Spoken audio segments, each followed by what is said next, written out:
یسوع مسیح کے 40 دن اور 40 رات کے روزے کے اوپر بات کرنے والے ہیں. کیونکہ یہ لینٹن سیزن ہے اس لیے میں نے تھوڑا سا اسے مولڈ کیا ہے اور یسوع مسیح کے روزے کی بابت ایک خیال آپ کے سامنے رکھنا چاہتا ہوں. جب ہم بائبل مقدس کا مطالعہ کرتے ہیں تو بائبل مقدس جو ہے یہ 2 حصوں پہ مشتمل ہے، پرانا عہد نامہ اور نیا عہد نامہ. پرانے عہد نامے میں 39 کتب کا بیان ملتا ہے، جبکہ نئے عہد نامے میں 27 کتب کا بیان ملتا ہے. اور پرانے اور نئے عہد ناموں میں کچھ ایسی کتابیں یا کتب کے کچھ ایسے حصص ہیں جو مکاشفاتی ادب کہلاتے ہیں. مثال کے طور پہ مقدس حزقیل نبی کا صحیفہ، مقدس دانیل نبی کا صحیفہ اور نئے عہد نامے میں جو مکاشفہ کی کتاب ہیں یہ مکاشفاتی ادب میں شامل ہوتے ہیں. اور بائبل مقدس کے ان حصوں میں یا ان کتب میں ہمیں بار بار مختلف علامات، مختلف نشانات اور مختلف عادات کا کثرت کے ساتھ بیان ملتا ہے. اور یہ عادات جو ہیں، یہ نمبرز جو ہیں، یہ بار بار دہرائے جاتے ہیں. اور اگر آپ مکاشفہ کی کتاب کا مطالعہ کریں گے تو مکاشفہ کی کتاب میں ہمیں 10 کے عدد کا بیان ملتا ہے، 7 کے عدد کا بیان ملتا ہے، 12 کے عدد کا بیان ملتا ہے، 666 کے عدد کا بیان ملتا ہے. اور یہ جو عادات ہیں ببلیکل نیومیرکس جو ہے یہ دلچسپی سے خالی نہیں ہے. اگر بار بار ان میں ہمیں ریپیٹیشن نظر آتی ہے تو اس کا مطلب یہ ہے کہ ان کے اندر ہمیں کوئی نہ کوئی مکاشفہ، ان کے اندر ہمیں کوئی نہ کوئی پیغام، ان کے اندر خدا کی حکمت اور کوئی نہ کوئی خدا کے لوگوں کے لیے ہمیں چیلنج ملتا ہے. یہ کوڈ ورڈز میں بیان کیے گئے ہیں. اگر خدا ان نمبرز کی بات کرتا ہے اور یہ بائبل مقدس کا حصہ ہے تو اس سے یہ ظاہر ہوتا ہے کہ خدا ان کے ذریعے سے بھی خدا اپنے لوگوں سے کلام کرتا، بات کرتا اور اپنی مرضی کو ان کے اوپر ظاہر کرتا ہے. ایک بائبل مقدس کے استاد ڈاکٹر بالنجر کے مطابق اگر ہم عدد کی بات کریں، ببلیکل نیومیرکس کی بات کریں تو ایک کا جو عدد ہے یہ یکتائی کو، یہ اتحاد کو اور یہ یگانگت کو پیش کرتا ہے. 2 کا عدد یہ تقسیم کا عدد ہے، گواہی کا عدد ہے. 3 کا عدد یہ کاملیت کا عدد ہے، تکمیل کا جو عدد ہے. اور 4 کا جو عدد ہے یہ تخلیق اور ساری زمین کا عدد مانا جاتا ہے. اور 5 کا عدد یہ فضل اور بخشش کا عدد ہے. اور 6 کا عدد جو ہے یہ انسان کا عدد ہے. 7 کا عدد دوبارہ تکمیل کا اور کاملیت کا عدد ہے. 8 کا عدد نئی پیدائش کا عدد ہے. اور 9 کا عدد الہی عدالت کا عدد ہے. 10 کا عدد خدا کی شریعت، قانون اور آئین کا عدد ہے. اور 11 کا عدد جو ہے یہ ادھورے پن اور ناتوامی کو پیش کرتا ہے. اور 12 کا عدد اختیار اور حکومتی کاملیت کا عدد ہے. ان عدد کے اندر، ان نمبرز کے اندر بھی ایک پیغام ہے، ایک چیلنج ہے اور کوئی نہ کوئی مکاشفہ چھپا ہوا ہے. اور ہمیں ڈسکور کرنے کی ضرورت ہے کہ ان کے اندر کیا ہے. ان کے اندر ایک طرح کی دنیا ہمیں نظر آتی ہے اور ہمیں ان کا کھوج لگانا چاہیے، اندر جھانکنا چاہیے اور جاننا چاہیے کہ ان کے اندر ہمارے لیے کیا کچھ ہے. آج انہی نمبرز میں سے، انہی عدد میں سے 40 کے عدد کو آپ کے سامنے رکھنا چاہتا ہوں. کیونکہ 40 کا جو عدد ہے، 40 کا عدد نئے اور پرانے عہد نامے میں تقریباً 146 مرتبہ مستعمل ہمیں ملتا ہے. آپ دیکھیں گے کہ بارہا پرانے اور نئے عہد نامے میں ہمیں اس عدد کا بیان ملے گا۔ خدا کے مقدس پاک کلام میں سے پیدائش کی کتاب اس کا 7واں باب 4، 12 اور 17 آیت میں ہمیں اس بات کا بیان ملتا ہے کہ 40 دن اور 40 رات تک خدا پانی برساتا ہے اور زمین سے انسانوں کا خاتمہ کر دیتا ہے۔ پیدائش کی کتاب اس کا 8واں باب اور اس کی 6 آیت میں اس بات کا بیان ملتا ہے کہ 40 دنوں کے بعد مقدس نوح کشتی کی کھڑکی کو کھولتا ہے۔ اور پیدائش کی کتاب کے بعد ہم خدا کے پاک کلام کو اگر دیکھیں، خروج 24ویں باب کی 18ویں آیت میں ہمیں اس بات کا بیان ملتا ہے کہ مقدس موسیٰ 40 دن اور 40 رات تک پہاڑ پر رہتا ہے۔ اور خروج 34ویں باب کی 28ویں آیت میں ہمیں مقدس موسیٰ کا 40 دن اور 40 رات کے روزے کا بیان ملتا ہے۔ استثنا کی کتاب اس کے 9ویں باب کی 11ویں آیت میں ہمیں 40 دن اور 40 رات کے بعد مقدس موسیٰ اسرائیل کے لیے شریعت کو، خدا کے آئین اور قانون کو نیچے لاتا ہوا دکھائی دیتا ہے۔ اور ہم اگر سموئیل کی پہلی کتاب اس کے 17ویں باب کا مطالعہ کریں تو وہاں پہ جاتی جولیت کا بیان ملتا ہے، جو فلسطی جنگجو شخص تھا اور وہ 40 دن تک بنی اسرائیل کو للکارتا رہا اور لڑائی کے لیے انہیں ابارتا رہا۔ اور بات یہاں ختم نہیں ہوتی، مقدس داؤد اور سلیمان 40 سال تک حکومت کرتے رہے، اور ساتھ ہی اسرائیل کا پہلا بادشاہ ساؤل جو ہے وہ بھی 40 برس تک حکومت کرتا ہے۔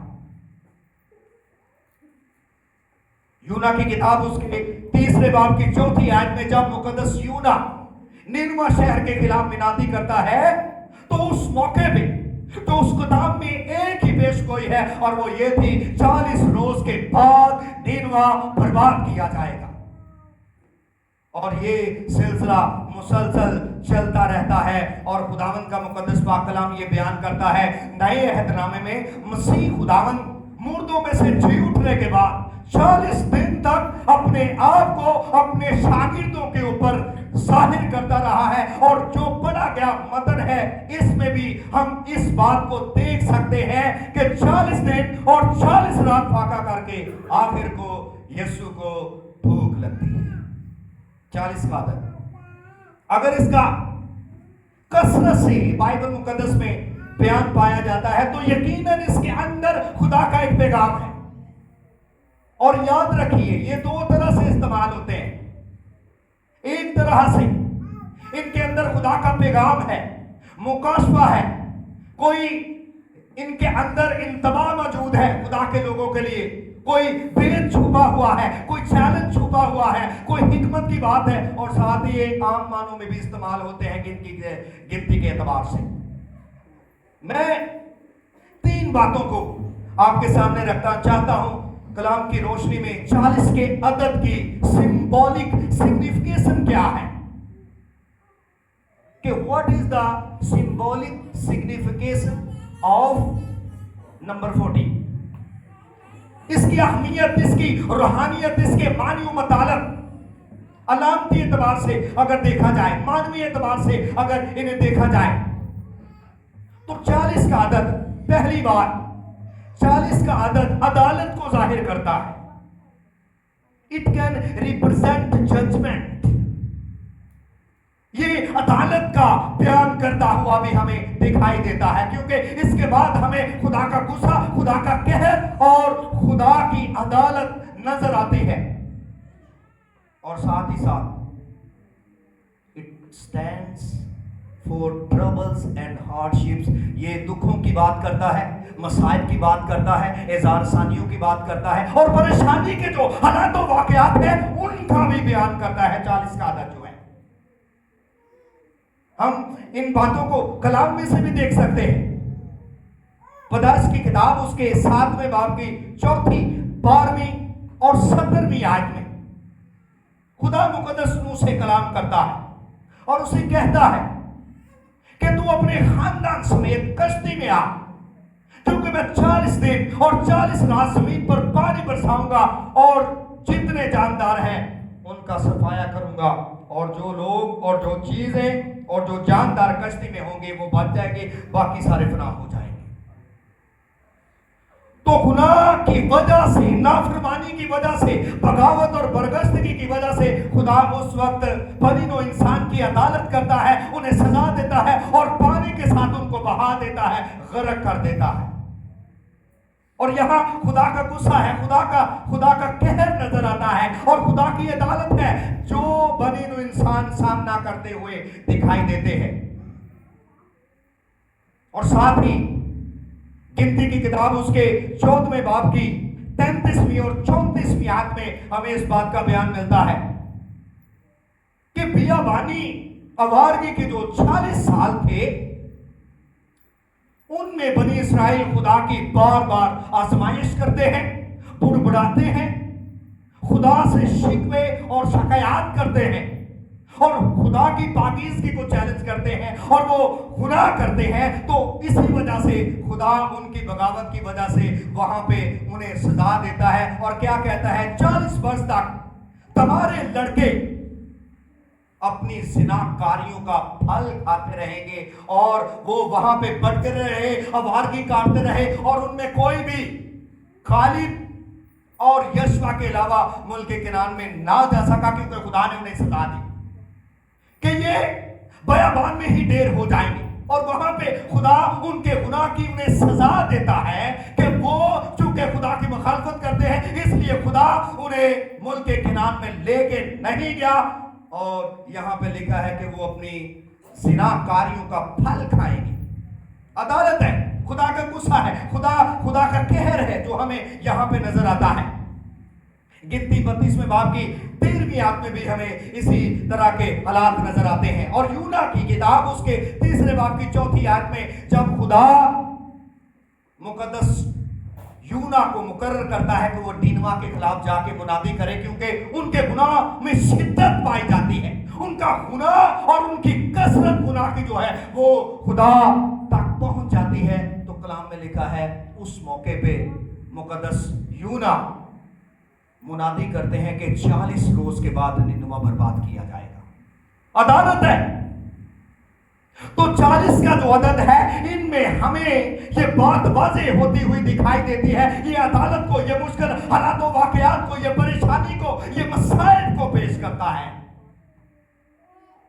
It can represent a time of judgment, trouble and hardships।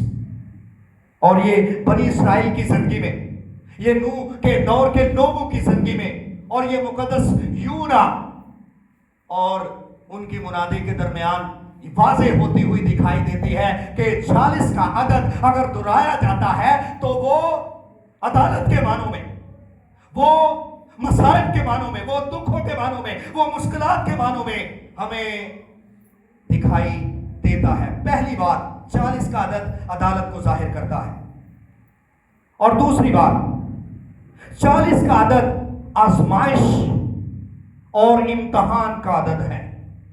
40 can represent the time of testing and trial। ये अपने अंदर एक और तरह के मानी और मतलब को भी लिए हुए है, और वो क्या है, टाइम ऑफ ट्रबल के अलावा जो टेस्टिंग और ट्रायल है ये भी पेश करता हुआ दिखाई देता है। 40 का अदद आजमाइश, इम्तहान, जांच और पड़ताल का अदद है। बनी इस्राएल की जिंदगी में से अस्तिस्ना की किताब 8वां बाब उसकी 2री आयत में खुदा कहता है कि 40 साल तक मैं इन लोगों को आजमाता रहा कि ये मेरे हुक्मों पर, ये मेरे आईन और कवानीन पर अमल करते हैं कि नहीं। खुदा खुद बनी इस्राएल की 40 सालों में आजमाइश करता रहा है। ये आजमाइश का अदद है। और साथ ही अगर देखा जाए शमूएल की पहली किताब उसका 17वां बाब और उसकी 16वीं आयत में कि जाती जूलियत जो है वो 40 दिन तक सुबह को भी और शाम को भी निकलता और बनी इस्राएल को ललकारता कि मेरे मुकाबले के लिए कोई निकले। वो बचपन से जबरदस्त सूरमा जंगी मर्द था, 9 फुट 9 इंच उसका कद था। तो कोई इस्राएल में से जो फौजी है वो उससे मुकाबला करने के लिए निकलता नहीं था, क्योंकि वो डरते थे कि कहीं ये हमें खा ना जाए, मार ना दे। اس کی دہشت تھی، روب تھا، دبدبا تھا. اور یہ 40 کا عدد جو ہے یہ بنی اسرائیل کی آزمائش ہے، آزمائش کو بیان کرتا ہے. اور اسے ہم مقدس متی اس کے 4 باب کی روشنی میں دوسری آیت میں بھی دیکھ سکتے ہیں کہ 40 دن اور 40 رات فاقہ کر کے آخر کو اسے بھوک لگی ہے. اس بات یہ ظاہر ہو جاتی ہے کہ number 40 can represent a time of testing and trial. یہ امتحان، یہ آزمائش، یہ جانچ اور پڑتال کا عدد ہے، یہ ٹیسٹ کا عدد ہے. اور تیسری بات، پہلی بات یہ عدالت کو ظاہر کرتا ہے، دوسری بات یہ آزمائش اور امتحان کو ظاہر کرتا ہے، اور تیسری بات یہ تبدیلی کو ظاہر کرتا ہے جس کے اوپر آج میں نے ٹھہرنا ہے کہ number 40 can represent change and transition. یہ ایک طرح کی ٹرانسفارمیشن، یہ رینیول کا عدد ہے. یہ اپنے اندر ایک نئی شروعات، نئے آغاز، تبدیلی، تغیر اور تبدل کو پیش کرتا ہوا ہمیں دکھائی دیتا ہے. اور مقدس متی 4 باب کی روشنی میں ہم نے اسی نقطے کو دیکھنا ہے کہ کیسے مسیح خداوند کا جو روزہ ہے 40 دن 40 رات وہ فاقہ کرتا ہے، اور اس روزے کے دوران تبدیلی کیا نظر آتی ہے، چینج کیا ہے، کیا بدلاؤ ہے، کیا نئی چیز ہمارے سامنے دکھائی دیتی ہے. اور میں اسے آپ کے سامنے رکھنا چاہتا ہوں. مقدس متی 4 باب میں لکھا ہے روح یسوع کو جنگل میں لے گیا تاکہ ابلیس سے آزمایا جائے. یہاں 3 طرح سے ہمیں خداوند یسوع مسیح کی آزمائش کا بیان ملتا ہے. 3 طرح سے ابلیس یسوع کو آزماتا ہے. پہلی بات خدا کے پاک کلام میں لکھا ہے تب آزمانے والے نے پاس آ کر اس سے کہا اگر تو خدا کا بیٹا ہے تو فرما کہ یہ پتھر روٹیاں بن جائیں. تو پہلی آزمائش یسوع مسیح کی کیسے کی گئی ہے؟ اس کے اندر جسم کی خواہش کو پیدا کیا گیا، کیونکہ دوسری آیت میں لکھا ہے کہ اسے بھوک لگتی ہے. 40 دن اور 40 رات فاقہ کرنے کے بعد اسے بھوک لگتی ہے، اور آزمانے والے نے اسے کیا کہا ہے کہ فرما یہ پتھر روٹیاں بن جائیں. اس کے اندر جسم کی خواہش کو پیدا کیا گیا ہے، کھا. اور دوسری آزمائش مسیح خداوند جب ایک آزمائش پہ غالب آتے ہیں تو دوسری کھڑی ہو جاتی ہے، اور وہ کیا؟ تب ابلیس اسے مقدس شہر میں لے گیا اور ہیکل کے کنگرے پر کھڑا کر کے اس سے کہا اگر تو خدا کا بیٹا ہے تو اپنے تائیں نیچے گرا دے، کیونکہ لکھا ہے وہ تیری بابت اپنے فرشتوں کو حکم دے گا اور وہ تجھے اپنے ہاتھوں پر اٹھا لیں گے. یہاں ایک اور میں بات واضح کرنا چاہتا ہوں کہ ہیکل کے کنگرے پر لے کے گیا ہے، اور یہ ہیرودیس کے دور میں ایک بہت بڑا ٹاور تیار کیا گیا تھا. اور یہ جو کنگرا ہے جوزیفس بیان کرتا ہے کہ اس کی بلندی 700 فٹ تھی. کتنی بلندی ہے؟ 700 فٹ بلندی ہے. تو 700 فٹ بلندی پر ابلیس یسوع کو لے کے گیا ہے اور کیا کرتا ہے کہ چھلانگ لگائے. خدا کے فرشتے تجھے اٹھا لیں گے. اور یہ شیخی ہے، زندگی کی شیخی ہے جو اس کے اندر پیدا کی گئی ہے کہ وہ چھلانگ لگائے اور دیکھے کہ خدا کا کلام پورا ہوتا ہے یا نہیں. جسم کی خواہش اور زندگی کی شیخی. اور تیسری آزمائش پھر ابلیس اسے ایک بہت اونچے پہاڑ پر لے گیا اور دنیا کی سب سلطنتیں اور ان کی شان و شوکت اسے دکھائی اور اس سے کہا اگر تو جھک کر مجھے سجدہ کرے تو یہ سب کچھ تجھے دے دوں گا. اونچے پہاڑ پہ ہمیں نہیں معلوم، لیکن بعض کمنٹریز میں ہمیں اس بات کا بیان ملتا ہے کہ وہ کوہ نبو پر مسیح خداوند کو لے کے گیا اور جہاں سے وہ دنیا کی شان و شوکت کو اور سب سلطنتوں کو اس کے سامنے رکھتا ہے اور کہتا ہے اگر تو مجھے جھک کر سجدہ کرے تو یہ ساری چیزیں میں تجھے دے دوں گا. جسم کی خواہش، زندگی کی شیخی اور آنکھوں کی خواہش، چیزیں ساری لبانے کے لیے اس کے سامنے رکھی. और यहां ये वही बातें हैं जिनका बयान हमें यूहन्ना का पहला आम खत उसके दूसरे बाब की 15वीं आयत में लिखा है। ना दुनिया से मोहब्बत रखो, ना उन चीजों से मोहब्बत रखो जो दुनिया में है, क्योंकि जो कुछ दुनिया में है, यानी जिस्म की ख्वाहिश, आंखों की ख्वाहिश और जिंदगी की ख्वाहिश, ये बाप की तरफ से नहीं है। ये सारी चीजें मिटती जाती हैं, लेकिन जो बाप की मर्जी पे कायम रहता है वो आखिर तक कायम रहेगा।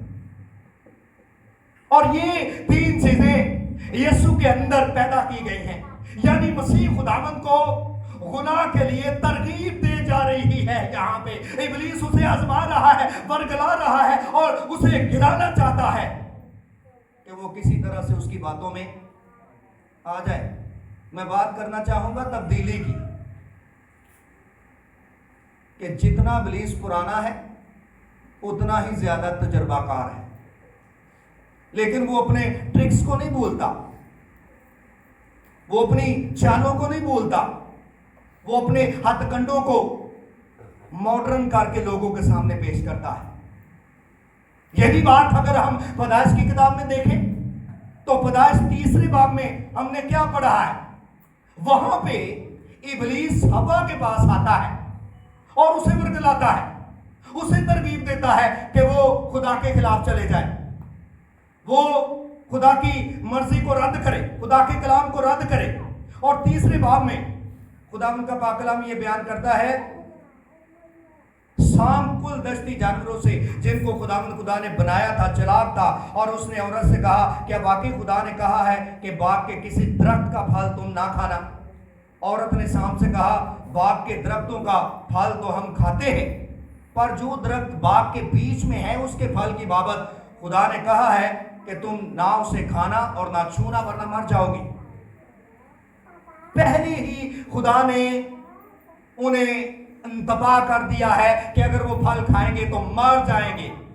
लेकिन इब्लीस क्या करता है, वो खुदा की बात को तोड़ता और मरोड़ता हुआ हमें दिखाई देता है, और वो क्या कहता है, तुम हरगिज़ ना मरोगे, जिस दिन तुम उसे खाओगे, जिस दिन तुम उसे।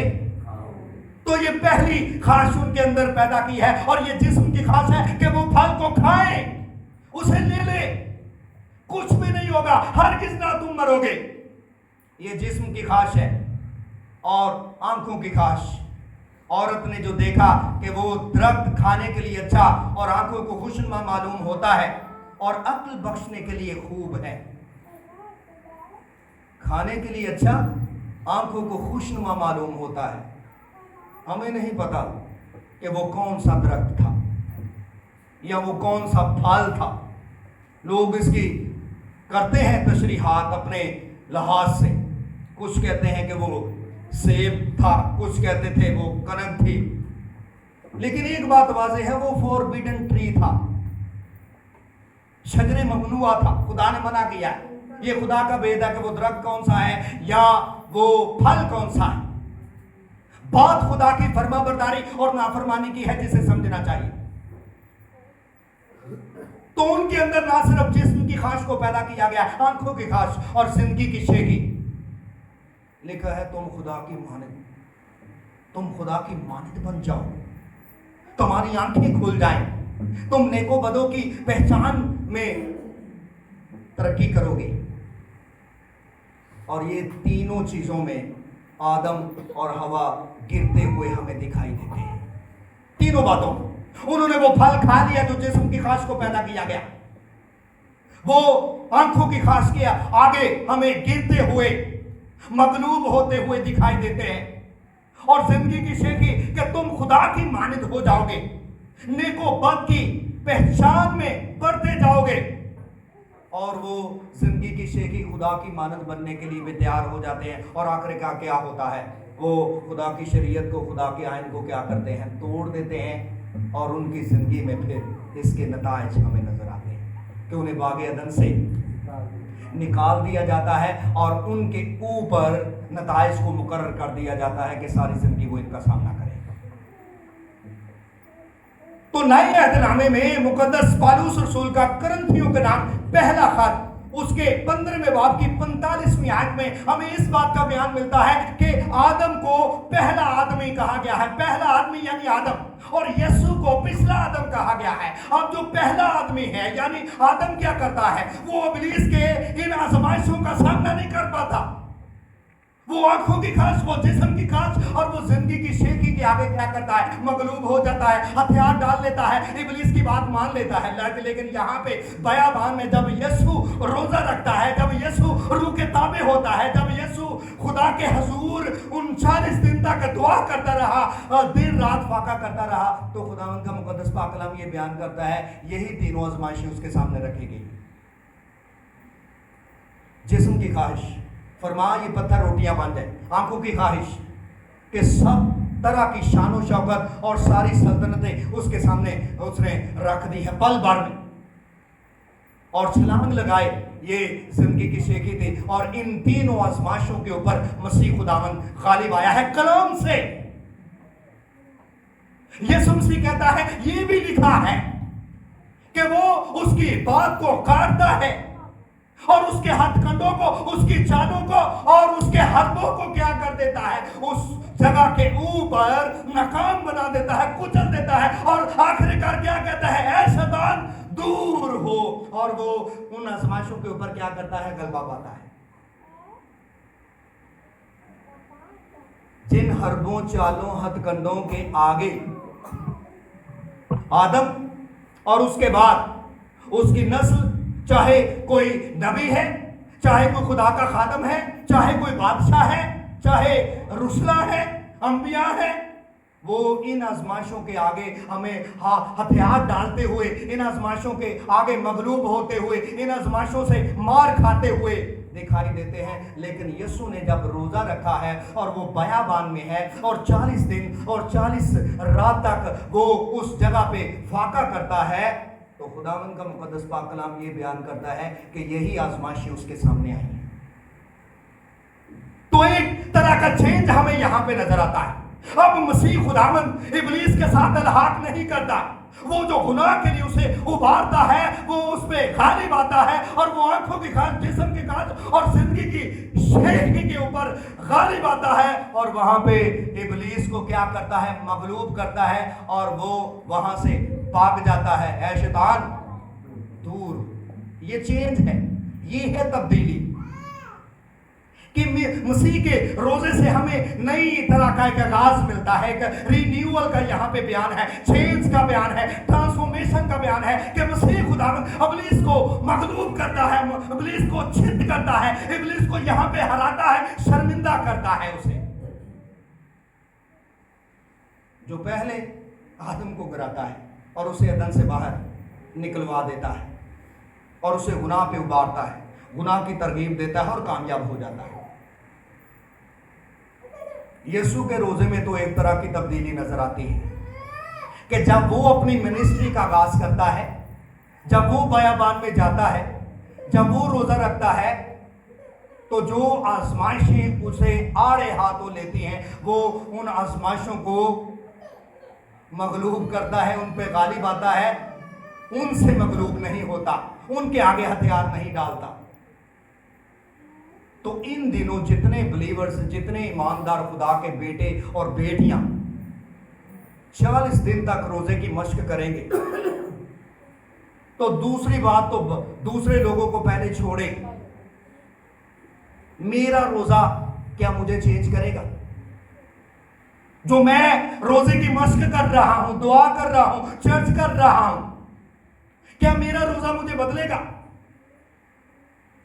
क्योंकि 40 का आदत जो ये तब्दीली का आदत है, ये ट्रांसफॉर्मेशन का आदत है, ये चेंज का आदत है। और अगर मेरी ही अपनी जात में, मेरी अपनी शख्सियत में कोई तगैयर, कोई तबदल, कोई चेंज नहीं है, तो फिर मेरा रोजा मेरे सामने एक सवालिया निशान बना हुआ है कि मेरे अंदर तब्दीली क्यों नहीं आई। बड़ी खूबसूरत शायरी है, बेस बदला क्या हुआ, दिल का बदलना चाहिए, एक दो बातें नहीं बिल्कुल बदलना। जहां जहां बाइबल मुकद्दस में आप रोजे की मश्क को देखेंगे, वहां वहां आप चेंज देखेंगे कि रोजे के बाद तब्दीली है, रोजे के बाद हमें हालात, हमें हालतें बदलती हुई दिखाई देती हैं। तो सबसे पहले चेंज की अगर जरूरत है तो वो मेरी अपनी जात है, वो मेरी अपनी जिंदगी है। क्या रोजे के वसीले से मेरी जिंदगी बदलेगी, मेरा चाल चलन बदलेगा, मेरी अदातो अतवार में कोई तगैयर आएगा? उसके बाद मेरा चर्च है, उसके बाद क्वायर है, उसके बाद कलीसिया के लोग हैं, उसके बाद मेरे हमसाए हैं। तो जरूरत इस बात की है कि अगर मैं रोजे की मश्क करता हूं तो रोजे के वसीला से मेरे हालात बदल जाए, मेरी दुआया जिंदगी बदल जाए, मेरे घर का माहौल बदल जाए, मेरे चर्च का माहौल बदल जाए। क्योंकि अगर बदलाव नहीं है तो फिर रोजा एक सवालिया निशान है कि क्या वजह है? ये सिर्फ दिखावा है, ये लोगों को मुतासर करने के लिए, ये सिर्फ एक महज रस्म है कि रस्मी तौर पे मैं ये सारी चीजों को कर रहा हूं। क्योंकि रोजा जो है ये तब्दीली को लेके आता है, ये चेंज को लेके आता है। इससे एक तरह का हमें नई शुरुआत, नए आगाज का बयान मिलता है। ये रिन्यूअल और ट्रांसफॉर्मेशन के लिए हमें चैलेंज करता है। और किसी जबरदस्त दानिश्वर की बात है, उसने कहा कि पहले मैं चालाक था, मैं दुनिया को बदलना चाहता था, अब मैं दना हूं, अपने आप को बदलना चाहता हूं। सबसे पहले हमें अपनी तब्दीली की बात करनी चाहिए, अपनी जात की बात करनी चाहिए, अपने अंदर ये ख्वाहिश पैदा करें, इस ख्वाहिश में शिद्दत पैदा करें कि कौन सी चीज मेरे अंदर बदलाव की जरूरत है, कौन सी चीज ऐसी। सिर्फ रोटी को नहीं छोड़ना, पानी को नहीं छोड़ना, क्योंकि रोटी को छोड़ देना